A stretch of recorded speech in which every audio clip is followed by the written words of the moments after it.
Husband of 5 years told me he goes to strip clubs. My husband and I have been married for 5 years. Today randomly while showing me a picture on his phone, he opened his gallery and it had a screenshot of Leolist and had a drop-down of escorts in a particular area where he went today to get his car tire changed. He says I am not sure how it got there. Don't worry, I don't do such things. Maximum I would do is go to strip clubs. So I was a bit upset, and then this is the first time he mentioned that he goes to strip clubs. I am just lost as to how exactly do I react to this. Your husband is looking for escorts. Decide how you feel about this.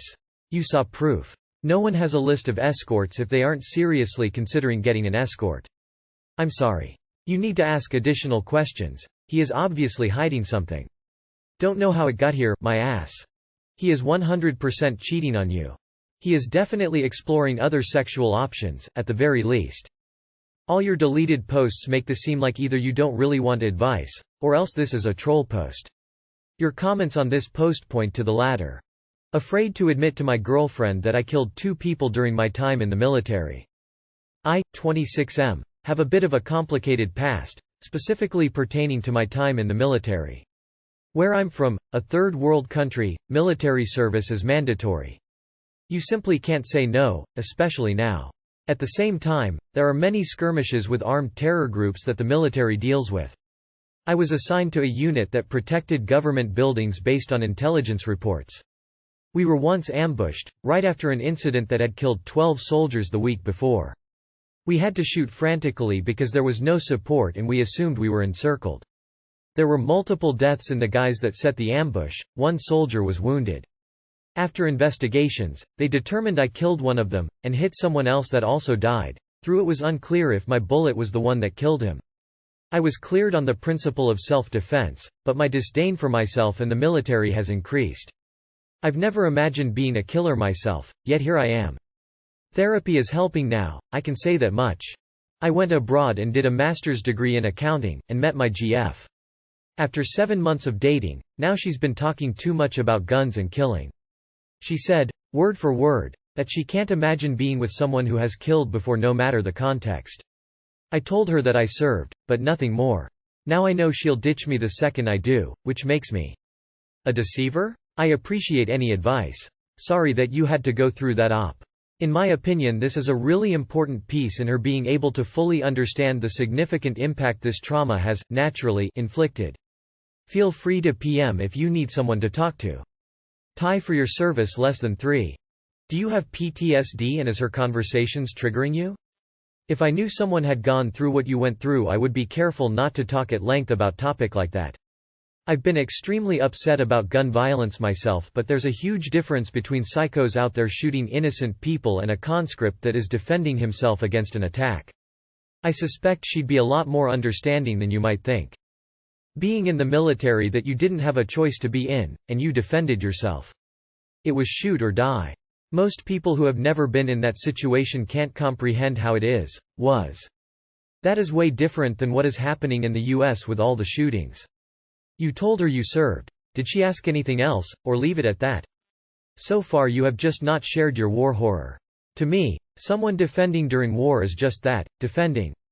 You were not the aggressor, if that makes sense. IDK why people are insulting her in these comments. Her opinions isn't crazy, sorry to say. You guys may just not be compatible. You need to get ahead of it. It's far better than she understands this now that at a later point in your relationship. The sooner she gets it, the lower the impact will be. Have a conversation with her. Tell her you know she has strong feelings about gun violence. Remind her you served in the military, and have seen active combat. Explain that puts you in situations where you need to use your weapon to protect your own life. Hopefully she understands the circumstances. If she doesn't know you well enough to know that you would never ever want to kill someone and that it truly messed you up inside, she doesn't deserve you. I'm sorry op, but I would tell her, this is important to her. How much time is enough to give someone to find a place after breaking up? I'm heavily contemplating breaking up with my boyfriend. The townhouse is in my name only and he just lives with me. I'm thinking of giving him 2 months to find a new place plus helping him move if he accepts that.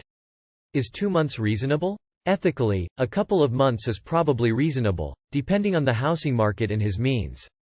Legally, Trying to evict someone after a prolonged shared residence can be quite the nightmare, apparently. Hopefully the breakup is amicable. How long have you been together and how long have you been living together? Does he pay rent? There are loads of factors here. You may have to legally evict him. Then the court decides. What's fair? Who knows? Depends on the situation. Depending on your local laws, I would give him 30 days to find new accommodations. This means he needs to work at it right away, which leaves less time for shenanigans, if he's that type of person. But I strongly suggest that you look into the local laws, and follow the proper procedure for eviction. Where I am, if you don't have a lease, you're a tenant at will, which is month to month. Either side is required to give 30 days notice. In my experience, the extra month just gives them longer to be shitty to you. Let this be a lesson, Reddit. Y'all stop moving in with no name on the lease. You end up paying rent to be kicked out in a few weeks to a few months, even though finding a place can take a minute. No shade to Op, she is being generous with 2 months, but y'all gonna have to stop just thinking with your heart. Get your name on something or don't move in.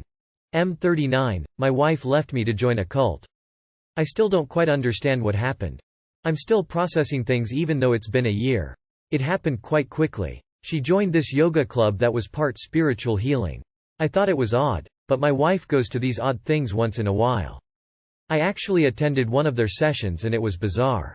It was in this bad neighborhood on the top floor of a strip mall.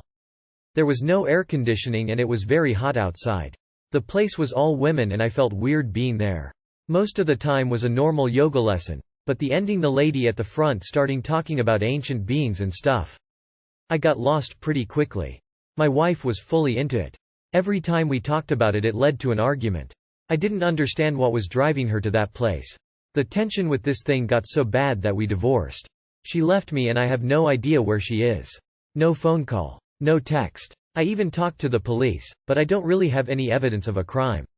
Eventually I found out that she's in Jamaica and I just got more confused. I should let this go since it's part of the past, but this all happened so fast. One moment we're married and the next we're divorced and she goes off to join a cult. If we had kids, this whole situation would be more complicated, but still the pain is there. It's frightening, but you can't save people from themselves. Just be thankful you don't have children and try to pick up the pieces and move on. I'm sorry, but that's the best advice I can offer for this. You're tunneling to the center of an infinitely large planet. That'll just make you tired. Cults prey on people who are in a mentally and emotionally vulnerable position. This was brainwashing, plain and simple. Once she decided to go full into it, there was nothing you could have done to turn her off that path. She got sucked into a deep, dark hole and she is the only one who can dig herself out. I was raised in a cult. I know what it's like to be in 100% and then slowly realize you've been duped and then work yourself out. It was not your fault. Whatever happens to her now is not your fault. It might make you feel better to research cults and how they work. It also might make you more worried and paranoid. Either way, it would be a good idea to talk to a therapist if you can. Oy vey. Does this yoga place have any internet trail?